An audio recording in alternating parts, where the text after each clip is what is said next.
मैं रवीश कुमार और आप देख रहे हैं इंडिया अलर्ट। 24 घंटे 7 दिन यहां मिलेंगी आपको देश दुनिया की बड़ी और सटीक खबरें। चैनल को सब्सक्राइब जरूर करें। भारतीय रिजर्व बैंक ने आज बैंकिंग नियमों में बड़ा सुधार पेश किया है। नई नीतियों के तहत बैंकों को सूचीबद्ध शेयरों और ऋणपत्रों के खिलाफ अधिक उधार देने की अनुमति मिलेगी। साथ ही आईपीओ फाइनेंसिंग और अधिग्रहण अरण पर भी कई सीमाएं आसान की गई हैं। बढ़ते हैं अगली बड़ी खबर की ओर। केंद्र सरकार ने सर्दियों की फसलों के लिए 84,263 करोड़ रुपए का समर्थन पैकेज मंजूर किया है। इस पैकेज का उद्देश्य किसानों की आय को सुरक्षित रखना और न्यूनतम समर्थन मूल्य पर खरीदी को मजबूत करना है। सरकार का दावा है कि इससे गेहूं, चना और सरसों जैसी फसलों को सीधा लाभ मिलेगा। बढ़ते हैं अगली बड़ी खबर की ओर। भारतीय शेयर बाजार में आज जबरदस्त तेजी देखने को मिली। आरबीआई द्वारा ब्याज दर को स्थिर रखने के फैसले ने निवेशकों का विश्वास बढ़ाया। बैंकिंग और वित्तीय शेयरों में भारी खरीदारी हुई, जिससे सेंसेक्स और निफ्टी दोनों में तेजी दर्ज हुई। बढ़ते हैं अगली बड़ी खबर की ओर।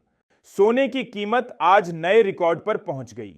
अमेरिकी सरकार के शटडाउन का खतरा और फेडरल रिजर्व द्वारा दर कटौती की उम्मीदों ने सोने को निवेशकों का पसंदीदा विकल्प बना दिया।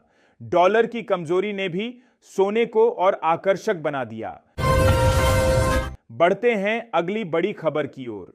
भारत के मैन्युफैक्चरिंग सेक्टर की रफ्तार सितंबर में धीमी पड़ी।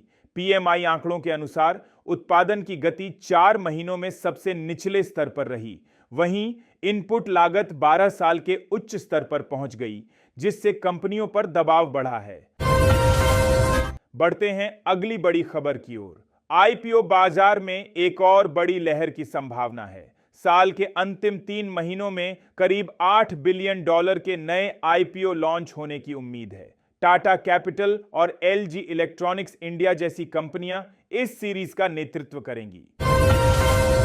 बढ़ते हैं अगली बड़ी खबर की ओर। आरबीआई ने जीडीपी वृद्धि अनुमान को 6.8% तक बढ़ा दिया है। केंद्रीय बैंक का कहना है कि ग्रामीण मांग और निवेश गतिविधियों ने अर्थव्यवस्था को मजबूती दी है। वहीं FY 26 के लिए मुद्रास्फीति अनुमान 2.6% पर रखा गया है। बढ़ते हैं अगली बड़ी खबर की ओर। बाजार विश्लेषकों का कहना है कि चुनौतियों के बावजूद भारत का आईपीओ बाजार मजबूत बना रहेगा। खासतौर से टेक्नोलॉजी, ग्रीन एनर्जी और सेवाओं से जुड़ी कंपनियां आगे आ रही हैं। विदेशी निवेशकों का भरोसा भी इन क्षेत्रों में दिखाई दे रहा है।